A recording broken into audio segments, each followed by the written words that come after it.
Counselor Verbanovic, Present. Counselor Jaworski, Counselor Clark, Present. Counselor Lorenz, Present. Counselor Jowett, Present. Counselor Erb, Present. Counselor Nowak, Present. Counselor Kiefer, Present. Counselor McGarry, Present. Counselor Armstrong, Present. Counselor Harris, Present. Counselor Shantz, Present. Counselor Strickland, Counselor Foxton, and Chair Galloway. Present. Thank you, Aaron. I would like to acknowledge that the land on which we gather virtually today is the traditional territory of the Haudenosaunee, Anishinaabe, and Neutral people. We acknowledge the enduring presence of the Indigenous people with whom we share this land today, their achievements, and their contributions to our community. I'd also like to note that today is the National Day of Action, which remembers and honors the lives of the missing and murdered Indigenous women, girls, and 2SLGBTQ plus people. I ask you to keep that in mind, not just today, but all days. Any declarations of pecuniary interest under the Municipal Conflict of Interest Act? Seeing none. We have no presentations, but we do have a delegation. I believe they're in the waiting room. They're virtual. Two individuals from the Velour Group, Rodney Rise and Kyle Bittman. I would remind our delegations, as we experienced some issues earlier today, guidelines for participation. Don't anticipate that there will be any problems in regards to the delegation. We do ask that you leave the meeting once your issue has been addressed, but of course you can watch the remainder of the meeting being webcast live via YouTube.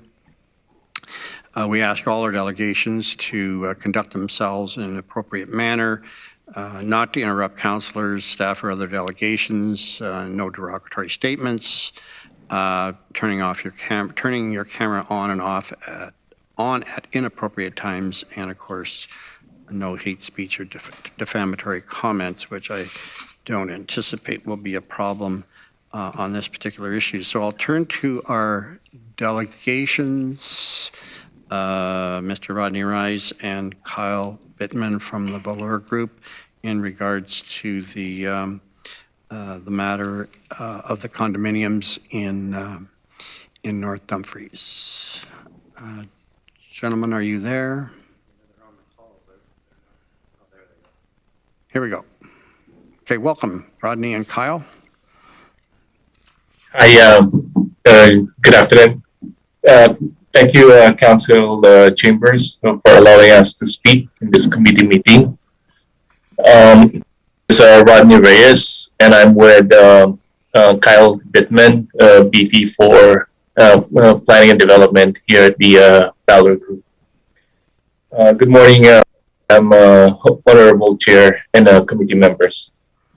We, as representatives of the Velour Group, were present during the last committee meeting held last September 6, when the draft plan of condominium approval for two of our company's apartment building projects located at 170 and 180 North Humberland here, Ontario, were presented and recommended by Ms. Amanda Cutler, Manager for Community Planning, together with Matthew Coley, Senior Planner, Region of Waterloo.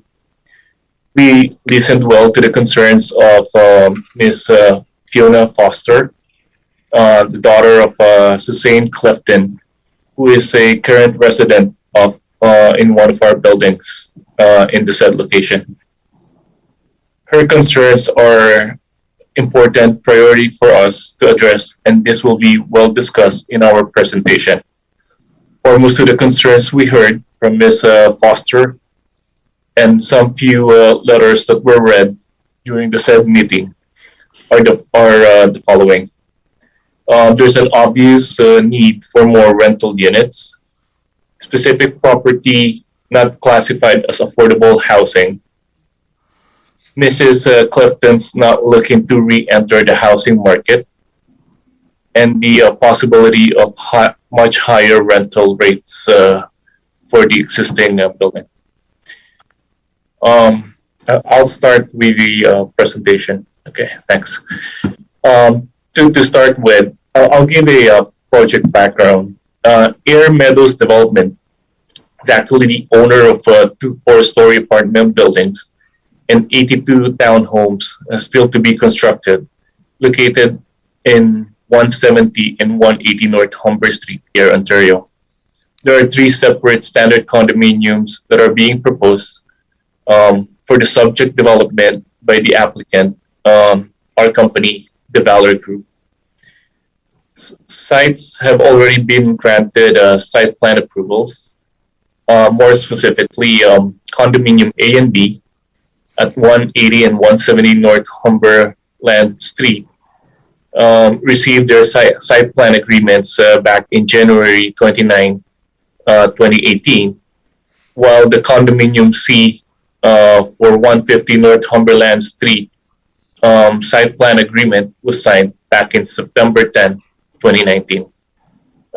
Next slide, please. This is just a depiction of where the location of the development. So on the northmost location is the first apartment building, or what we call the condominium A, located at 180 North Humberland Street. It's composed of four-story apartment buildings that contains 31 units. We got the occupancy permit back in October 1, 2020. Next slide. The second building is the condominium B at 170 North Humberland Street. It's the same template of a four-story apartment building, which has the same number of 31 units. Occupancy permit was received February 12, 2021. Next slide, please. And lastly is the site plan for the 82 townhome or townhouses to be built, which what we call the condominium C, located at legal address of 150 North Humberland Street. We filed for SB 02-18 site plan agreement September 10, 2018. Next slide, please. Okay, to address some of the reasons for our draft plan of condominium requesting for approval are the following.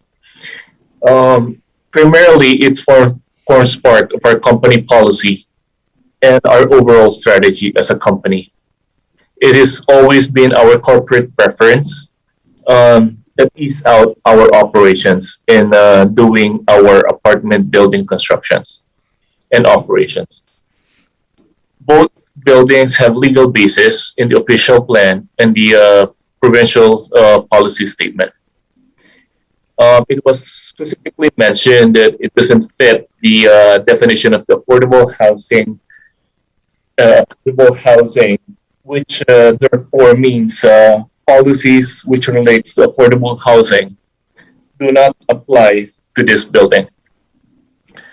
The change in the ownership would only be the change in ownership type would result to no change into its original intended use of rental housing, meaning there would be no reduction in rental units in the township of North Dumfries. The requests or the asks of Valor would only be for title purposes only. Next slide, please. Now, to directly address the concerns that were mentioned, specifically with Ms. Fiona Forster's concern, And we do empathize for her mother, which is our dear resident in our building, that we will continue to respect all existing lease agreements in the said buildings. That translates to saying that the rent and payment terms will continue to remain valid and effective going forward. Monthly rent remains protected under the rent increase guidelines, and this was mentioned also during the meeting.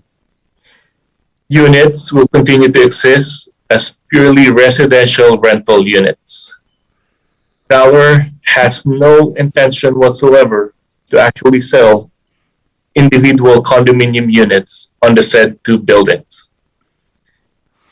Condo fees are always for the account of the owner, which in this case is Air Meadows Development, and never for the tenants. Therefore, tenants would always remain protected under the Residential Tenancy Act, where the rent control and no eviction policy would be implemented. It is our dear ask to actually approve the application for draft plan of condominium for 170 and 180 Northumberland Street here on Ontario. Again, thank you, honorable committee members and staff, Madam Honorable Chair, for giving us the opportunity to actually air our side to address the concerns of the residents, that there would be no change to their rental units, and we would continue to do so, helping out provide more additional rental units in the future. Thank you. Okay, thank you, Mr. Reyes and Mr. Bittman. I would note to the committee that this is a decided matter. This was decided at committee and at council on the previous cycle. The delegations were unable to attend either of those two opportunities. Council did go ahead and make the decision. So I'll certainly allow questions of the delegations, but no debate on the matter. It's a decided matter, unless, of course, someone would present a motion to reconsider. Not anticipating that, but if that were the case, then, of course, we would debate that. So questions to delegations, Councillor Foxton. Thank you, and through you, the chair. So I totally understand what you're saying. So if there is absolutely no difference, why do it? Because going to condos increases the taxation because they become individual dwelling units rather than rental units. So why proceed? Actually, we're doing you a favor. We're saving you tax dollars. Okay. Thank you for the question, Councillor Foxton. But like I mentioned on the presentation, internally, there is an ease of operation for Valor to actually do the condominium of the units in all of our apartments. And not only that it is a corporate policy, and Valor operates as an integrated and a consolidated group of companies, and part of which is a REIT company that we might not continue later on, depending on the kind of operations that we build on any kind of location that we develop units. I'm not sure I understand. So what you're saying is you're doing it as condos because you all do all your buildings as condos, and yet you started these as rentals. So I don't understand that, but I see us doing you a favor, is saving you tax dollars if you wanted them to remain as condos. So that's all. Thank you, Chair. Okay, thank you. Any other questions of the delegation? Okay, seeing none, thank you, gentlemen. As I indicated, and I think you were aware, this is a decided matter. You may have other recourse if you wish. And unless someone is willing to ask for reconsideration, we'll carry on with the agenda. Okay, I'm not seeing that. So again, thank you for coming today and explaining your circumstances in regards to the project. Okay, the next matter is the consent agenda. There are no consent agenda items. We do have one item on the regular agenda. There is no presentation in regards to that. It is the roundabout design at New Dundee and Fisher-Hallman Roads. Mr. Bauer is available for questions if there are any. Intersection, of course, where North Dumfries and the City of Kitchener come together. Councillor Erb. Thanks, Mr. Chairman. I just wondering to Mr. Bauer, as we continue to design more roundabouts, are we landing on any kind of a design for the interior part of them that would minimize the maintenance and perhaps help with the appearance of some of them around the region? Are we getting close to anything? Phil? Yes, thank you. Through you, Chair Galloway. We have tried a number of different landscaping treatments within the Center Islands and roundabouts, and we've largely settled on taller, sort of shrubby material in the center of the roundabout that tends to keep weed growth and so forth under control, with a strip of mown grass around the perimeter. That seems to be the hardiest, lowest maintenance type treatment that we've tried. I'm a crispy on the edges. If I just may follow up, I'm assuming all of the roundabouts, the maintenance of them are contracted out to subcontractors at the region, not do that maintenance. Is that correct? Through you, Mr. Chair, I would have to double check the current practice with our Director of Transportation, who I don't believe is in attendance today. But that is my most recent understanding, is it's a contractor, yes. Yeah, I just hope that the ongoing design of these can help with the ongoing maintenance of it, just so because they are a high traffic area, and the appearance is important, I think, to many people in the region. So thank you. Okay, thank you, Councillor. Councillor Foxton? Thank you, Chair. Mr. Bauer, I have not heard any negative comments. Have you heard any negative comments? I have not seen any letters or anything.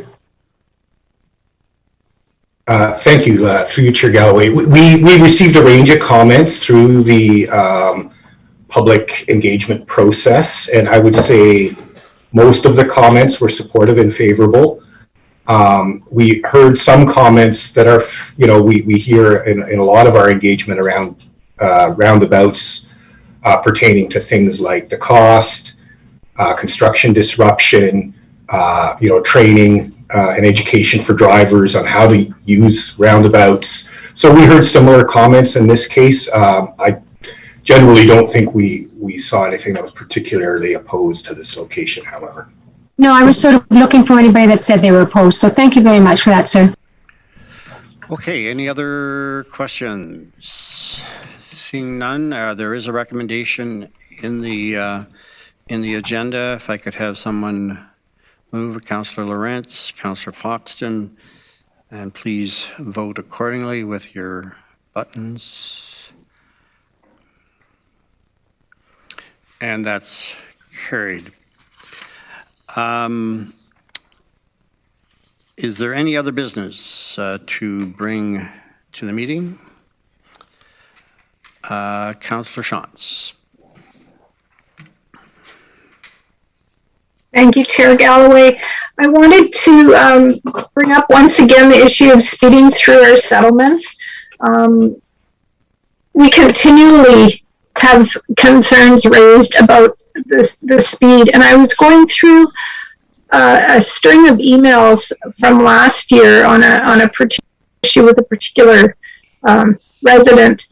And I guess what disturbed me was it said certain traffic calming initiatives such as chicanes, speed bumps, speed humps, etc., are not appropriate with higher volume, higher speed roadways. And what concerns me about that is not that they're not appropriate, but our settlements they may be high volume, they are not high speed. And I think that's an attitude that we really have to get past. These are residential areas for the people that live here, and there are legitimate concerns for safety. We had another accident about a month ago. You know, we don't want to see children getting hurt. We don't want to see anyone getting hurt. And so what I would like to see, and I don't know if I need a motion to go through the motion for this, or if I can just ask for a direction to staff, but I would like to see some kind of sorry, I've lost the word that I want, but a plan, a program for how we actually do some traffic calming in our settlement areas. And I know there's a long-term plan to put in islands and to narrow roadways and those kinds of things. We need something that is quicker and easier. I don't know if it's a flashing light that says residential areas slow down. We need to do something to slow our traffic in our settlements. I think, Councillor Shantz, we could probably, if you're satisfied, we could probably provide direction to staff to do a report. I think that's what probably be the appropriate action, if you agree, for staff to do a report in regards to what your concern is. And I think you've articulated what that concern is, particularly in regards to you know, the high volume versus the high speed, which is a very good point that you've made. So I don't know if anybody else has any other comments on that. Otherwise, I would say that committee would provide that direction to staff to deal with that. Are you satisfied with that, Councillor Shantz? I am. Can we ensure that that gets on the tracking list? And Sure, yeah. would staff have any sort of indication of when that could come to council? Okay. Paula, are you able to deal with that? Yeah, through you, Mr. Chair. We probably won't be able to get something to council probably till January at this point. That's fine. We'll have lots of snow and we'll just pile it up at the entrance to the camp. Yeah. Okay. Okay. We won't plow those roads, Councillor Shantz. We just. Okay. So if that is there any other business that anybody wish to raise at this time? If not, then I'll entertain a motion to adjourn. Councillor Harris and Councillor Armstrong, if you would vote then accordingly.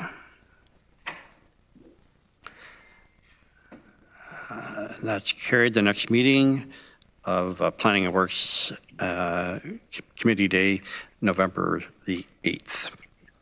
Thank you.